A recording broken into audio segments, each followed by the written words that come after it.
주였습니다. 할렐루야! 네, 새해 첫 번째 주일 예배입니다. 한 번만 더 신나고 힘차게 인사를 서로 나누도록 하겠습니다. 할렐루야! 네. 자, 오늘 본문 말씀을 본격적으로 우리가 살펴보기 전에 올해 우리 교회의 표, 그리고 지금 여러분들이 보고 계시는 강단 배경, 현수막에 대해서 말씀을 드리겠습니다.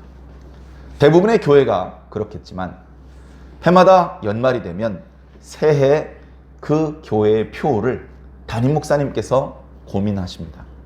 고민하시면서 표를 정하시죠. 그래서 저도 고민을 했습니다. 이 현수막 작업을 도와주시는 권사님께서 목사님, 시간이 그렇게 많지 않습니다. 네. 고민할 수 있는 시간을 더 드리기 어렵습니다. 그러니 빨리 결정을 해주시면 작업을 하는데 도움이 많이 될 것 같습니다. 그래서 다른 바쁜 일이 있었는데 잠깐 그 일들을 멈추고 고민을 했습니다. 기도하면서. 그래서 올해 2022년도 완주 중앙교회 표어는 우리보다 크신 하나님으로 정했습니다. 그렇게 정한 이유는 당연히 하나님께서 우리보다 크시기 때문이고, 그게 너무나 당연한 사실인데 우리가 잊어버리고 있기 때문에 그것을 다시 리마인드하기 위해서 그렇게 정했습니다. 하나님께서 크신 것이 우리와 무슨 상관이 있습니까? 하나님께서 크시기 때문에 우리의 모든 것들을 보고 계시고 도와줄 수 있는 분이시라는 것입니다. 하나님의 크심 속에는 많은 것들이 들어있습니다. 그분의 능력, 그분의 권세, 그분의 지혜, 그분의 사랑, 그분의 세심하심, 그분의 전능하심, 전지하심, 모든 것들을 그 안에 담고 있습니다. 그런 좋으신 분이 우리의 아버지라는 것에 대해서 감사하시고 기뻐하시기를 부탁을 드립니다. 우리가 욥기 말씀을 묵상을 할 때 엘리후가 욥에게 했던 이야기 중에 하나님께서는 우리보다 크십니다. 어찌 그것을 놓치고 계시단 말입니까? 라고 이야기했던 그 구절을 올해의 구절로 삼은 것입니다.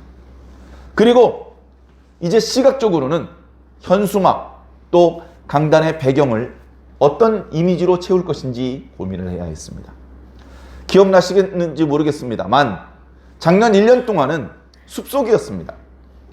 빽빽한 나무들로 가득 차 있어서 햇볕조차 강렬하게 내리쬐지 못하는, 한낮에도 울창한 곳에서는 어둑어둑한, 뭔가 우리가 목표하는 지점으로 가야 되는데 방향을 가늠하기 어렵고 길을 잃기 쉬운 그런 숲속을 이미지로 삼았습니다. 우리가 처한 영적인 상황이 그와 같다고 느꼈기 때문입니다. 그 전해에는 해변이었습니다. 바다에서 세상의 세파에 거짓에 휘말려서 이리저리 표류하다가 주님의 음성을 듣고 육지로 올라왔습니다. 이제 막 바다에서 빠져나온 것이죠. 아직 우리를 부르시는 음성을 따라 시온산 정상에 선 것은 아닙니다. 우리는 아직 이 해변에 있다. 주님의 음성을 붙잡고 시온산으로 올라갈 수도 있고 다시 바닷속에 첨벙 빠져버릴 수도 있는 기로에 서 있다는 것을 이미지로 표현을 한 것입니다. 그 저번 해에는 사막이었던 적도 있고요. 그리고 하늘 구름을, 겹겹이 쌓여있는 구름을 보여드린 적도 있고, 다양한 이미지를 통해서 우리들의 신앙의 실존을 표현해 보았습니다. 그렇다면 이제 2022년도 새해에는 어떤 이미지로 우리의 영적인 상황을 묘사해 볼 수 있을까? 어떤 이미지가 지금 우리의 상황을 잘 설명해 줄 수 있을까? 어떤 이미지가 우리로 하여금 방심하지 않고, 야, 빡세겠구나, 정신 바짝 차려야 되겠구나, 기도의 끈을 놓아서는 안 되겠구나, 그런 근신하게 하는 그런 이미지가 될까 고민하던 중에 가뭄이라는 이미지를 떠올렸습니다. 본래는 물이 많았던 땅, 그래서 거기서 많은 곡식들이 자랐고 거기서 풍성한 곡식을 추수했었을 것 같은 그런 땅이었는데 비가 더 이상 내리지 않자 그 땅에서는 더 이상 식물이 자라지 않고 더 이상 열매를 추수할 수 없는, 뿐만 아니라 눈으로 보기에도 땅이 쩍쩍쩍 갈라져서 더 이상 소망이 없어 보이는 바로 그런 이미지. 우리 강단 뒤에 보이는 이미지가 바로 그런 이미지입니다. 그런데 자세히 보면 그 갈라져 있는 땅 중간중간에 힘겹게 어떤 풀들은 싹을 내고 있습니다. 그 풀들은 아마 자라기가 수월하지 않을 겁니다. 식물들이 자라려면 해가 너무 강렬하면 안 됩니다. 물이 적당히 공급이 되어야 합니다. 화면에 보이는 이미지들은 물이 공급이 잘 안 될 것 같은 이미지입니다. 뿐만 아니라 지금 새벽 미명같이 어둑어둑한데 낮에 해가 떴다가는 그 강렬한 태양 아래 겨우 싹을 틔웠던 저 식물들이 금세 말라 죽을 것 같은 그런 걱정스러운 상황이 이미지로 표현되고 있습니다. 우리들의 영적인 상황이 그렇습니다. 우리 의인들이 살고 있는 2022년도의 현실은 바로 이런 이미지의 상황입니다. 많은 의인들이 죽었습니다. 많은 신자들이 믿음을 잃어버렸습니다. 자신이 믿음을 잃어버린지도 못 느낀 채 믿음을 잃어버렸고 신앙을 잃어버렸고 소망도 사랑도 증발해버렸습니다. 그리고 그들은 교회를 떠났습니다. 더 이상 봉사를 하지 않습니다. 헌금도 하지 않습니다. 기도도 하지 않습니다. 하나님 나라를 간절히 소망하지 않습니다. 주여 어서 오시옵소서 외치지 않습니다. 그런데 그런 와중에서도 복음의 씨는 뿌려지고 있고 그런 와중에서도 어떤 씨앗은 발아해서 뿌리를 내리고 싹을 틔우고 있습니다. 하나님께서는 그 부분을 주목해서 보시는 겁니다. 여러분들 화면에 보이시는 강단 뒤쪽 배경을 보시면 땅바닥에다가 십자가를 꽂아놓은 것 같은 그런 느낌이 드실 수도 있을 것 같습니다. 사랑하는 성도 여러분, 주변의 상황이 열악해지더라도 하나님은 계획을 수정하지 않으십니다. 본래 계획대로 다 이루실 줄로 믿습니다. 하나님께서 계획을 바꾸어 주시기를 소망하지 마시고 하나님의 계획에 나를 맞추어 가시기를 부탁을 드립니다. 하나님의 계획이 이루어질 시기가 다가온 것이 느껴진다면 그 타이밍에 늦지 않기 위해서 더욱 부지런히 자신을 점검하고 준비해야 될 것입니다. 우리는 지난 12월 한 달 동안 준비라고 하는 커다란 주제의 말씀을 들었습니다. 그리고 그것은 어쩌면 앞으로도 계속 되어야 할 것 같습니다. 왜냐하면 지금 준비가 시급한 시기이기 때문에 그렇습니다. 왜 강단에서, 우리 완주중앙교회 강단에서 하나님께서 자꾸 준비라는 단어가 선포되게 말씀하시겠습니까? 왜 그렇게 저를 감동하셨겠습니까? 그것이 지금 우리 시대에, 지금 우리 성도들에게 필요한 말씀이기 때문에 그렇습니다. 여러분, 이 말씀 필요 없습니까? 이미 준비 다 되어 있습니까? 불필요한 말씀입니까? 결코 그렇지 않습니다. 준비해야 됩니다. 정신 차려야 됩니다. 자고 있으니까 흔들어 깨우는 거예요. 졸고 있으니까 소리치는 겁니다. 지금 우리에게 필요한 말씀입니다. 제가 한번 비유를 들어서 한번 설명해 보겠습니다. 예전에 공자라고 하는 사람이 있었습니다. 아주 훌륭한 학자죠. 그 공자는 젊었을 때부터 그 실력이 탁월했습니다. 그가 이미 30살 조금 넘었을 때에 그가 살고 있는 노나라의 최고 지도자가 그가 상당히 뛰어난 인재라는 것을 알아챘습니다. 어렸을 때는 공자도 여러 스승들에게 가르침을 받았지만 벌써 30이 넘어갑니까? 공자를 가르칠 만한 스승이 없어요. 공자는 누구한테 배워야 되는 사람이 아니라 가르쳐야 될 사람인 것입니다. 공자의 수준이 그렇게 뛰어났던 것이죠. 그런데 그 공자의 귀에 노자라는 사람이 있다는 것을 알게 되었습니다. 노자는 자기하고는 비교도 할 수 없는 지혜자라는 소문을 들었습니다. 그래서 공자는 노자를 만나고 싶어 했습니다. 누가 더 지혜가 뛰어난지 겨루고 싶어서 그런 게 아닙니다. 배우고 싶어서. 내가 노자를 만나면 물어보고 싶은 게 있어. 선생님, 도가 무엇인지 가르쳐 주십시오. 선생님, 예가 무엇인지 배우고 싶습니다. 이렇게 정말 뛰어나신 분에게 나는 뭔가 좀 더 배우고 싶어. 그런 마음에 노자를 너무너무 만나고 싶어 했습니다. 그러나 노자가 있는 나라는 공자가 있는 나라로부터 매우 많이 떨어진 곳입니다. 거기까지 가는 데에는 경비도 많이 들고요. 시간도 많이 듭니다. 공자가 노자에게 배우고 싶은 욕심이 굴뚝 같았지만 자기 마음대로 할 수 없었습니다. 그런데 그 노나라의 최고 지도자가 공자가 노자를 만나고 싶다는 이야기를 듣고 그에게 수레를 내주었습니다. 마부를 내주었습니다.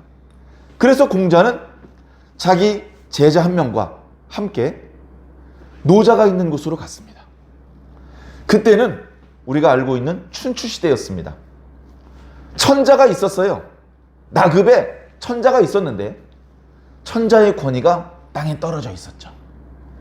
각각의 분봉 왕들이 천자의 말을 듣지 않습니다. 조공도 바치지 않습니다. 각자 서로 싸우면서 자기 나라가 패권을 차지하려고 서로 싸우는 그런 시대였습니다. 그런 시대에 노자라고 하는 사람은 천자가 있는 나급에서 거기서 요즘 말로 도서관 관장이었습니다.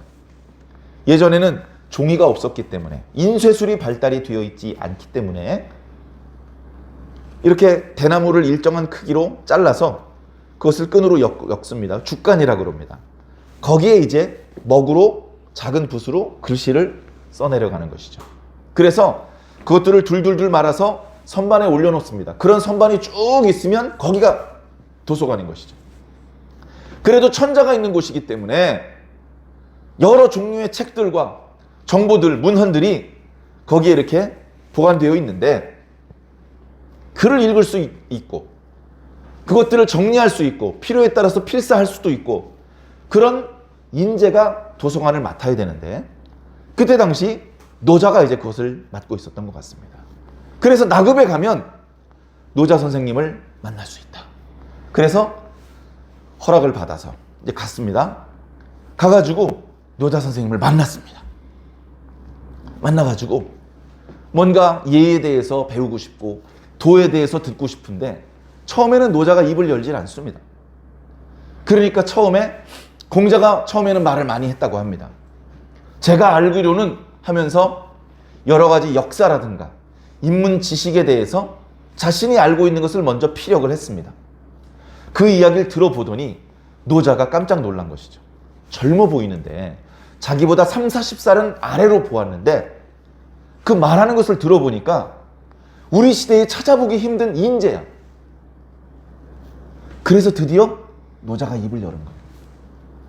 그들이 나눈 대화의 시간은 그렇게 길지 않았어요.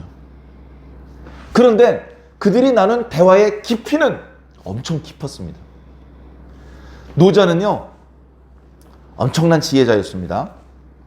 그런데 자신이 가지고 있는 이 지혜를 배울 만한 제자가 없었어요. 자기는 엄청난 걸 터득을 했는데 그것을 가르쳐 주고 싶은데 그걸 배울 만한 제자가 없었어요. 여러분, 세상에 이치에 대해서 가르치고 싶은데 제자라고 앉아있는 사람이 아직 천자문도 못 띄웠다면 뭘 가르칠 수 있겠습니까? 그걸 말한들 뭘 이해할 수 있겠습니까? 그렇죠? 그런데 이미 글씨를 터득했을 뿐 아니라 상당한 이치를 깨달은 자에게는 노자의 깨달음을 전수해 주었을 때 크게 감명을 받을 수 있는 것이죠. 그래, 노자가 이렇게 공자가 하는 이야기를 들어보니까 공자는 자기 이야기를 들을 준비가 돼 있는 사람이었어요. 준비 작업을 할 필요가 없어. 다 준비가 돼 있는 사람이야. 그래, 본론적으로 노자가 자기가 알고 있는 지혜를 몇 토막 던져주었습니다. 그랬더니 노자가 예상했던 대로 공자는 노자의 말을 알아듣는 거예요. 노자의 말을 들으면서 맞습니다. 이야, 역시 선생님 명불허전이시군요. 정말 뛰어나신 말씀입니다. 저는 한 번도 그걸 생각해 본 적이 없는데 어쩌면 그런 말씀을 저한테 가르쳐 주십니까? 조금만 더 가르쳐 주십시오. 짧은 시간 동안에 깊이 있는 대화를 나눌 수 있었습니다. 그렇게 할 수 있었던 이유는 공자가 준비가 되어 있었기 때문에 그렇습니다. 준비가 안 되어 있었다면 무의미한 소리만 늘어놓았을 거예요. 노자는 평생을 자신이 깨달은 지혜에 대해서 제대로 표현하지 못했습니다. 그것을 말해봤자 이해해 줄 수 있는 사람을 만나지 못했기 때문에 그렇습니다. 사랑하는 성도 여러분, 우리는 누구를 만나야 됩니까? 공자는 노자를 만나고 싶어 했는데 우리 완주중앙교회 성도들은 누구를 만나고 싶어 해야 됩니까? 공자는 노자에게 예에 대해서, 도에 대해서 듣고 싶어 했는데 우리는 어떤 말씀을 들어야 됩니까? 우리는 그분을 만날 준비, 그 말씀을 들을 준비가 지금 되어 있습니까? 준비가 안 되어 있다면 그분이 오셔도 만나지 못합니다. 그분이 입을 여셔도 듣지 못합니다. 그분을 만나고 싶어 했고 그분의 말씀을 듣고 싶어 했음에도 불구하고 그 순간에 준비가 되어 있지 못하다면 만날 수가 없는 것입니다. 네? 등과 함께 기름을 준비해야 신랑을 만날 수 있다는 말씀, 예복을 갖추어 입어야 임금을 만날 수 있다는 말씀을 이미 몇 차례 드렸습니다. 우리는 감히 다시 오실 예수님을 만나길 원합니다. 그분께서 2000년 전에 우리의 죄를 대속하기 위해서 오셨을 때의 크기가 아니라 당신의 본래 크기, 본래 권세, 본래 능력, 본래 지위를 가지고 오실 때에 그 예수님을 우리는 만나야 됩니다. 예수님께서 제자들과 함께 여러 가지 비유로 하나님 나라에 대해서 말씀하셨던 그 말씀뿐 아니고 시내산에서 하나님께서 이스라엘 백성 전체를 향해서 직접 말씀하셨을 때처럼 더 강하고 더 큰 권세로 말씀하시더라도 그 말씀을 우리는 들어야 됩니다. 그 말씀은 준비된 자가 들을 겁니다. 사랑하는 성도 여러분, 여러분 준비되어 있습니까? 말씀을 들을 준비, 주님을 만날 준비가 되어 있냔 말입니다. 네? 준비하셔야 됩니다. 준비하셔야 됩니다. 또 다른 비유를 한번 말씀드려 보겠습니다. 어떤 학생이 시험을 준비합니다. 그래서 자격증을 따는 시험이든지 합격을 해야 되는 시험이든지 시험을 준비하는데 시험이 어려워요. 나름대로 열심히 공부를 했는데 벌써 몇 번 떨어졌습니다. 그러다 보니까 이미 합격한 사람들 또는 그 합격한 사람들을 가르치는 선생님들에게 이렇게 물어봤습니다.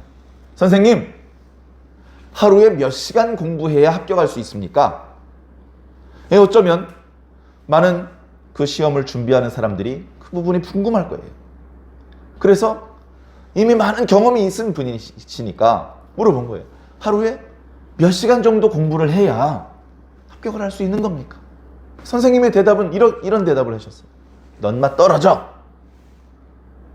이런 대답을 한 거예요. 이거 뭐지? 그 그 학생은 나쁜 의도로 물어본 게 아니에요. 선생님이 4시간 공부해야 된다, 또는 5시간 공부해야 된다, 이렇게 말씀을 하시면 그 말을 듣고 내가 공부가 부족했구나, 더 굳은 결심을 하고 공부에 열심을 내야 되겠구나, 그리고 하루에 5시간을 공부해야 된다고 말씀하신다면 거기에 맞춰서 이제 일과표도 짜고 계획도 세우려고 했던 거예요. 그런데 선생님이 4시간이다 5시간이다 이렇게 가르쳐주지 않고 너는 떨어져 라고 말하니까 마음으로 상처가 되는 것이죠. 그러면 선생님은 왜 그렇게 대답을 하셨느냐? 공부를 할 때 몇 시간 공부해야 합격할 수 있습니까? 라고 물어보는 그 질문 밑에는 어떤 마음이 깔려 있냐 하면요, 딱 합격할 만큼만 공부하고 더는 공부 안 하겠다는 마음이 깔려 있는 겁니다. 선생님, 몇 점 맞아야 합격입니까?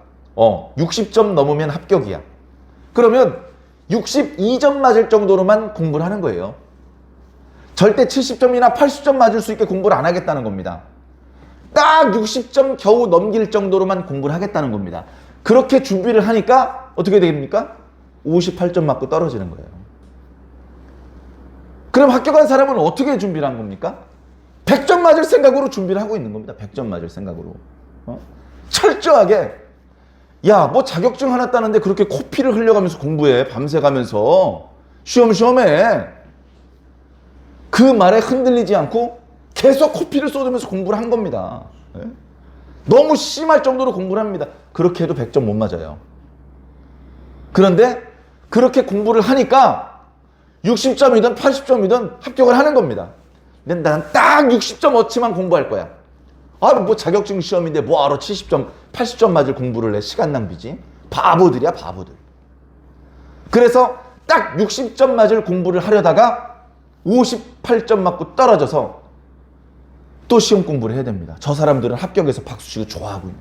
누가 바보입니까? 누가 바보입니까?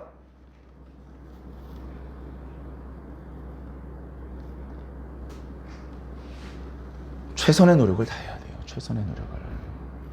최선의 노력을 다해야 돼요. 딱 신랑 오실 때까지만 불을 밝힐 수 있는 정도의 기름만 준비해야지 넘치게 준비할 필요 없어. 그렇게 생각하는 사람이 슬기로워 보입니까? 그 처녀들을 미련한 5처녀라고 성경은 말씀하고 있는 겁니다. 오히려 미련할 정도로 많이 준비한 처녀들, 그 처녀들을 슬기로운 5처녀라고 성경은 말씀하고 있는 것입니다. 여러분들은 어떻습니까? 예? 여러분, 하루에 몇 분 기도해야 천국 갈 수 있습니까? 하루에 몇 분 기도해야 됩니까? 예? 정답은 없죠. 30분 기도하면 천국 가고 29분 기도하면 지옥 갑니까? 그런 건 아니겠죠. 그러나 그렇게 물어보는 것 자체가 이게 준비가 잘 안 되어 있는 거예요. 나는 딱 천국 갈 수 있을 만큼만, 30분입니까? 나 31분만 기도해야지. 이런 마음가짐으로는 하나님을 만날 수 없다. 하나님을 만날 수가 없다. 하나님 말씀을 하셔도 들을 수가 없다. 하나님의 말씀은요, 말에 아름다움이 있는 게 아닙니다. 능력이 있습니다. 능력은 믿는 자에게 나타납니다. 그 믿음은 지식으로 만들 수 있는 게 아닙니다. 그 믿음은 지식으로 만들 수 있는 게 아닙니다. 딸딸딸 외운다고 믿음이 생기는 게 아니에요. 사랑하는 성도 여러분, 믿음을 준비하시기 바랍니다. 믿음을 준비하시기 바랍니다. 하나님께서 보실 때 준비가 되어 있어야 돼요. 제가 또 다른 비유를 하나 더 말씀드리겠습니다. 예수님의 제자 중에 나다나엘이라는 제자가 있었습니다. 그는 다른 제자들에 비해서 조금 나중에 예수님을 만나게 된 제자였습니다. 나다나엘보다는 그의 친구 빌립이 예수님을 먼저 만났어요. 빌립이 남몰래 하나님의 뜻이 이루어지기를 기도하는 사람이었습니다. 빌립이 메시아가 오실 것을 고대하던 사람이었습니다. 그렇게 고대하다 보니까 메시아를 만난 거예요. 그렇게 고대하다 보니까 예수님을 보고 메시아 신에 알아볼 수 있었던 겁니다. 네? 자, 빌립이 메시아를 만났어요. 그런데 메시아를 기다리지 않는 사람, 메시아를 보내달라고 하나님께 기도해 본 적이 없는 사람한테 가서 이봐 메시아가 오셨어 라고 말하면 미친놈, 이런 말만 듣는 겁니다. 무슨 말인지 아시겠죠? 메시아를 고대하지 않는 사람한테 가서 메시아가 오셨어요 라고 말해봤자 미친놈 소리만 듣는 거예요. 그런데 빌립이 생각해 보니까 자기와 같은 심정으로 메시아를 보내주실 것을 간절히 기도하던 친구가 있었어요. 나다나엘이라는 친구죠. 그 친구라면 내가 메시아가 오셨다고 얘기를 했을 때 아 그래? 하고 반갑게 들을 것 같아.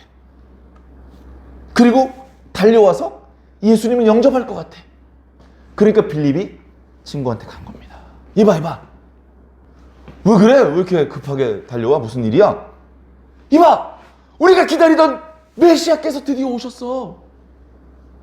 그 말에 빌립이 기대했던 대로 나다나엘이 눈이 동그랗게 뜨. 정말이야? 이보게 그게 정말 사실인가? 확실해.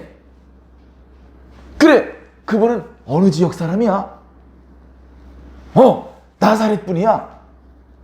나사렛이라고 말하는 순간 나다나엘이 조금 전에 기대하던 모습에서 실망하는 모습으로 바뀌었습니다. 그러면서 얘기를 하죠. 에이구 이보게 나사렛에서 무슨 선한 것이 나올 수 있겠나? 에이 괜히 기대했네. 그래 말로는 자신이 만난 분이 메시아라는 것을 도무지 설명할 길이 없는 거예요. 그러니까 빌립이 그러지 말고 일단 와서 한번 보세 하면서 친구의 손을 잡고 끌었습니다. 그래서 이 친구가 내가 나사렛 사람이라고 하면 별로 믿음이 안 가는데 내가 그래도 빌립 자네는 믿지. 자네는 나와 같은 심정으로 메시아를 보내달라고 하나님께 기도했던 친구니까 내가 자네를 생각해서 한번 가줌세 해가지고 빌립의 손에 이끌려서 예수님 앞에 갔어요. 네? 그랬더니 예수님이 나다나엘을 알아보십니다. 어이구야 이스라엘에서 참 경건한 사람 하나가 이리로 오는구만.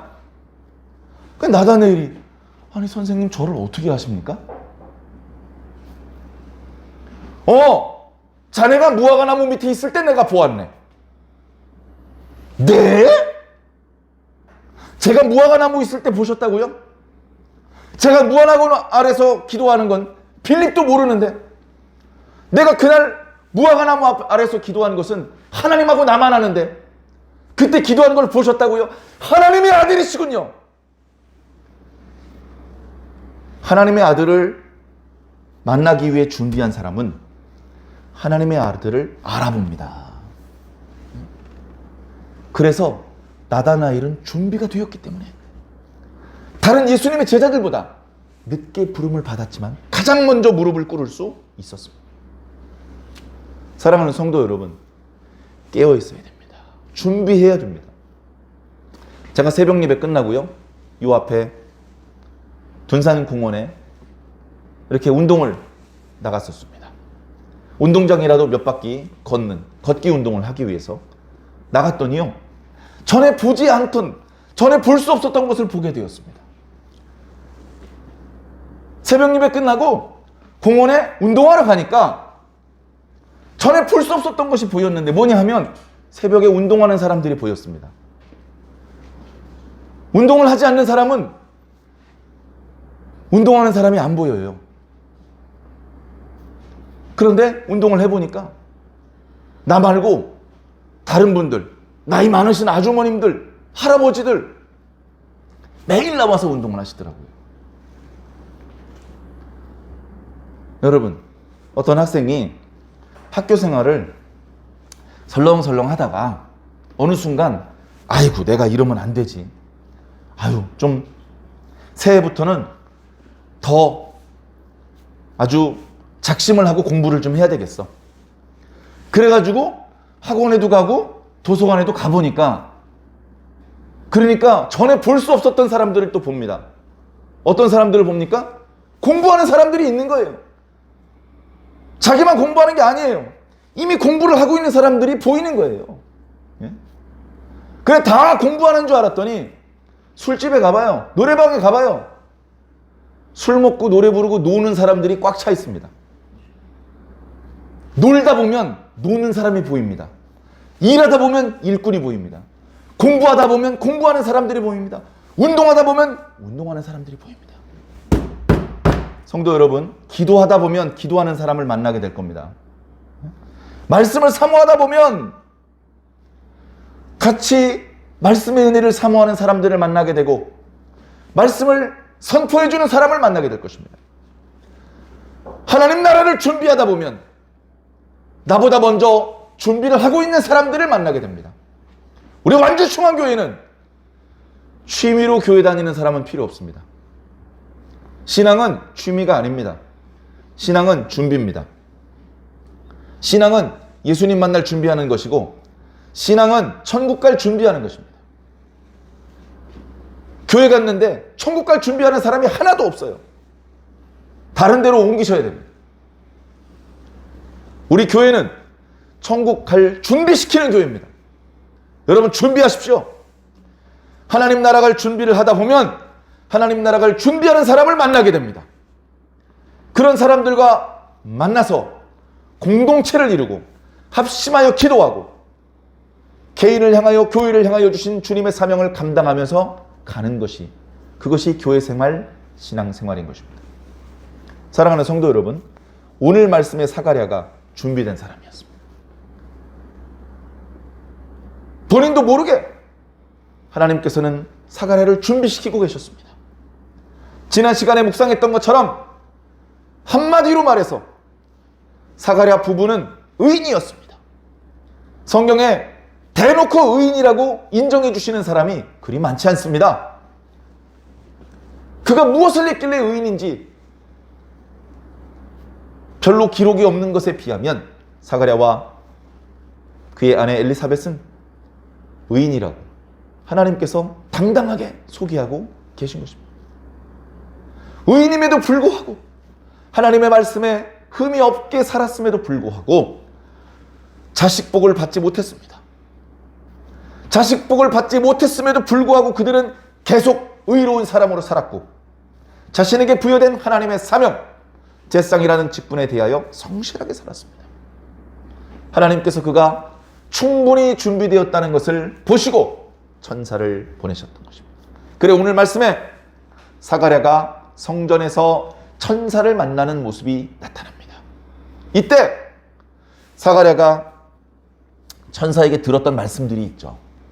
이 말씀들을 단순히 세례 요한이 앞으로 태어날 것에 대해서 미리 알려주시는 그런 말씀으로만 듣지 말고 오늘은 우리가 예수님 다시 오실 것을 준비하는 사람이고 이 땅에 도래할 하나님의 나라에 들어갈 것을 준비하는 사람들이기 때문에 준비하는 사람들을 위해 주시는 귀중한 교훈의 말씀으로 들어보시기를 부탁을 드립니다. 사가랴 앞에 천사가 이렇게 얘기를 했습니다. 사가랴여, 무서워하지 말라. 예수님 만날 것을 준비하고 하나님 나라 들어갈 것을 준비하는 성도들이여, 무서워하지 말라. 두려워하지 말라. 걱정하지 마라. 내가 잘 준비할 수 있을까? 내가 지금 준비하는 것이 이게 제대로 하는 거 맞나? 걱정스러울 수도 있고 또 준비하는 것이 잘 안 되는 그런 상황도 있을 수 있고 준비가 됐다 안 됐다 됐다 안 됐다 기복이 있을 수도 있고 내가 이런 식으로 준비하는 게 의미가 있을까? 걱정스러울 수도 있습니다. 두려워하지 마십시오. 두려워하지 마십시오. 어차피 우리 인간의 힘만으로는 하나님을 만족시킬 수 없어요. 그래서 하나님의 뜻을 준비하는 사람들을 위해서는 하나님께서 도와주십니다. 하나님께서 도와주세요. 예수님을 만나고 싶어서 예수님을 바르게 영접하고 복받고 싶어서 준비하는 자들에게는 준비를 더 제대로 할 수 있도록 하나님께서 도와주신다고요. 하나님께서 도와주셔야 제대로 만납니다. 하나님 필요 없어요. 전 오래전부터 준비했기 때문에 철저히 준비했기 때문에 하나님의 도와주시는 거 없어도 저 혼자만의 힘으로 예수님을 만날 충분한 준비를 할 수 있어요. 교만한 생각입니다. 우린 절대 완전히 완벽하게 준비할 수 없습니다. 반드시 우리의 부족한 부분을 하나님께서 채워주셔야 됩니다. 그렇게 우리의 정성과 하나님의 채워주시는 것이 합해져야 온전하게 준비할 수 있습니다. 온전하게. 네. 그래 하나님 나라를 준비하고 예수님 다시 오시는 것을 영접하기 위해서 준비하는 성도들에게 오늘 신년 감사 예배를 통해서 말씀하십니다. 무서워하지 말라. 두려워하지 말라. 걱정하지 말라. 자, 두 번째, 의심하지 말라. 하나님께서 가브리엘 천사를 보내시면서 사가랴에게 전달해 주라는 말씀이 있었습니다. 그것을 다 전달해 주었습니다. 사가랴가 그 말씀이 참말로 이루어질 거라는 것을 제가 어떻게 알겠습니까? 그러자 이적적인 일이 있을 것을 이야기하셨죠. 내가 조금 전에 너에게 일러준 말이 다 이루어질 때까지는 네가 말을 못하게 될 것이다. 벙어리가 될 것이다. 왜? 네가 믿지 않았기 때문이다. 사랑하는 성도 여러분, 하나님께서 말씀하실 때 의심하지 않으시기 바랍니다. 하나님께서 말씀하실 때 믿음으로 화합하시기를 바랍니다. 어쩌면 이것은 우리의 의지대로 자유자재로 되는 것은 아닐 수도 있습니다. 그러나 평소에 겸손히 하나님의 말씀을 듣고 하나님의 말씀을 믿고 하나님의 말씀을 준행하는 생활을 하신다면 정말로 믿기 어려운 말씀, 정말로 이해가 안 되는 말씀, 가장 지혜로우신 하나님께서 가장 미련해 보이는 말씀을 하셔도 그 말씀을 믿음으로 받을 수 있을 것입니다. 사랑하는 성도 여러분, 의심하지 마십시오. 물론 사가랴의 이야기 속에서 사가랴가 한시 동안 벙어리가 되게 한 것은 사가랴가 의심했기 때문에 불쾌하게 생각하셔서 책망하시고 저주하신 것은 아닙니다. 사가랴가 한시 동안 말을 못하게 하는 그런 상황이 되게 하심으로 해서 지금 사가랴의 집에 아들이 태어나는 일이 하나님의 은혜로 된 것이다. 우연히 된 것이 아니고 하나님의 초자연적인 능력이 개입되어서 지금 그 일이 이루어지고 있는 것이라는 것을 보여주었죠. 더 많은 사람들에게 확실한 증거로 나타내 보이기 위해서 그런 일들을 하나님께서 해주셨습니다. 그러나 의심하기 때문에 하나님을 실망시키게 되고 하나님의 큰 복을 받을 수 있는 기회를 놓치게 된다면 당연히 안 되겠죠. 사랑하는 성도 여러분, 의심하지 않으시기 바랍니다. 정말로 예수님 다시 오시는 거야? 뭐 2000년 전부터 예수님 다시 오신다고 믿었잖아. 근데 안 오셨잖아. 계속 그냥 쭉 안 오시면 어떡하지? 나 헛수고하는 거야?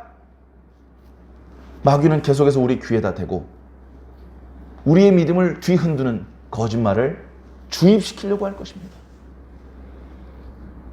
마귀의 거짓말에 속고 흔들리지 않으시길 부탁드립니다. 주님 말씀만 듣고 주님 얼굴만 바라보아야 됩니다. 자, 그리고 세 번째, 부끄러워하지 마라. 부끄러워하지 마라. 엘리사벳이 제사장으로서의 자기 책임을 다하고 집으로 돌아갔습니다. 그리고 가브리엘 천사를 통해서 주셨던 말씀대로 본래는 아기를 가질 수 없었던 그런 몸이었는데 엘리사벳이 임신을 하게 되었습니다. 깜짝 놀랐겠죠. 두 부부만 알고 기뻐했을 것입니다. 남편이 말을 제대로 못하기 때문에 어쩌면 답답했을지도 모릅니다. 그동안 하나님 앞에 부끄럽지 않게 살려고 신실하게 살려고 노력을 했었는데 그럼에도 불구하고 하나님께서 자녀를 주지 않았습니다. 그 부부는 어쩌면 꽤 나이가 많이 들었음에도 불구하고 하나님께 자녀를 주실 것을 간구했는지도 모릅니다. 그래서 오늘 말씀에 시작할 때 보면 가브리엘 천사가 너희 기도가 하나님께 상달이 되었다. 너희 집에 아들을 줄 것이다. 라고 그렇게 말씀하셨던 것입니다. 그래, 임신을 하게 되었을 때에 마음속으로 기뻤지만 5달 동안은 숨겼다 그랬습니다. 그동안 아이를 가지지 못하는 여인이라는 그런 비난을 들어왔습니다. 욥기 내용이랑 똑같은 거예요, 결국. 엘리사벳은 하나님 앞에 부끄러운 행동을 하지 않았습니다. 그러나 아이가 생기질 않아요. 그러니까 사람들은 뭘 합니까? 저 여자가 우리 보는 앞에서는 신실한 척하고 있는데 우리 모르게 하나님 앞에 범죄를 했어. 죄를 지은 게 틀림없어. 사람을 속이지 하나님을 속이나? 그러니까 하나님께서 그걸 알고 저 여자에게 벌을 내리신 거야. 아이를 가지지 못하게 만드신 거야. 그렇게 함부로 말하는 사람이 얼마나 많았겠습니까? 그래, 밖으로 나가면 사람들이 곁눈질하고 속닥거리고 손가락질하니까 그게 싫으니까 엘리사벳은 어쩌면 우울감이 있었을 것이고 적극적으로 이렇게 살지 못하고 늘 소극적으로 살았을 것이고 그런 사람들의 보이는 그런 비난을 피하기 위해서 참 힘들게 살았을 것입니다. 그런 상황에 있었기 때문에 아이가 생긴 것에 대해서 기뻤지만 여러 가지로 근심도 많았을 거예요. 생각이 많아졌을 것입니다. 그러나 이제 5달쯤 되니까 어때요? 아이가 생긴 게 너무 확실해. 이거 숨길래야 숨길 수도 없어. 그래, 그때 공개를 한 것이죠. 그때는 그 누구도 엘리사벳을 너 하나님께 범죄했지? 이렇게 말하지 못하는 것입니다. 하나님께서 그들 부부의 부끄러움, 그들 부부의 응어리를 풀어주신 것이죠. 하나님 나라를 기다리는 사람들, 나는 하나님 나라를 기다리는 사람이야 라는 것을 밝히는 것을 부끄러워하지 마십시오. 난 예수님 다시 오시는 거 기다리는 사람이야 라고 말하는 것을 부끄럽게 생각하지 마십시오. 네? 사도 바울도 그렇게 말했죠. 나는 복음을 자랑한다 그렇게 말하지 않았어요. 네? 사도 바울이 뭐라고 말했느냐? 내가 복음을 부끄러워하지 아니하노니. 복음을 자랑해야 되는데 겨우 부끄럽지 않게 생각하는 정도라면 얼마나 답답합니까? 그러나 복음을 알고 있는 사람들 대부분이 복음을 부끄러워하는 경우가 많아요.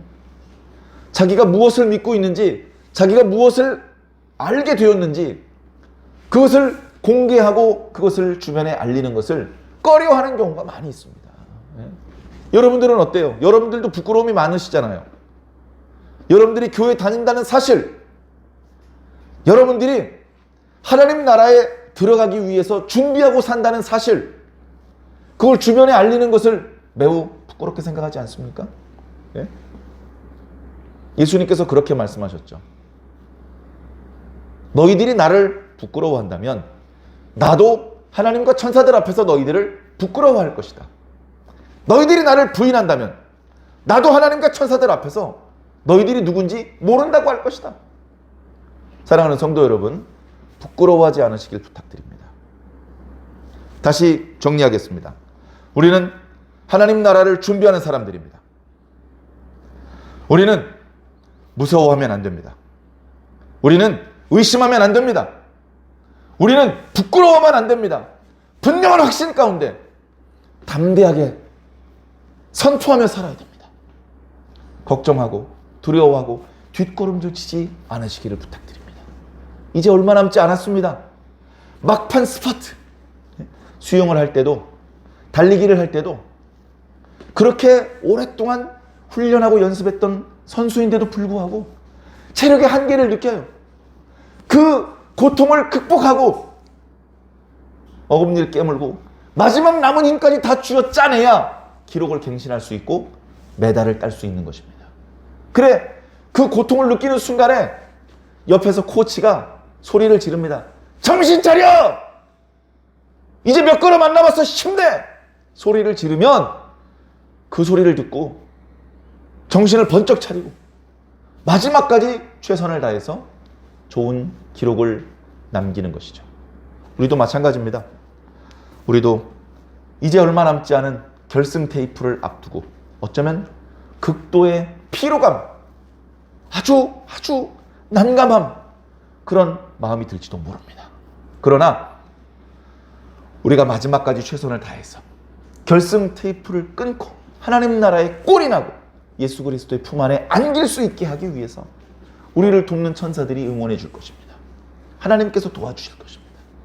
두려워하지 마시고 의심하지 마시고 부끄러워하지 마시고 마지막까지 최선을 다해서 우리가 바라는 하나님의 나라, 모든 약속과 축복의 말씀의 성취를 맛보고 누리게 되시기를 예수 그리스도 이름으로 간절히 축원합니다.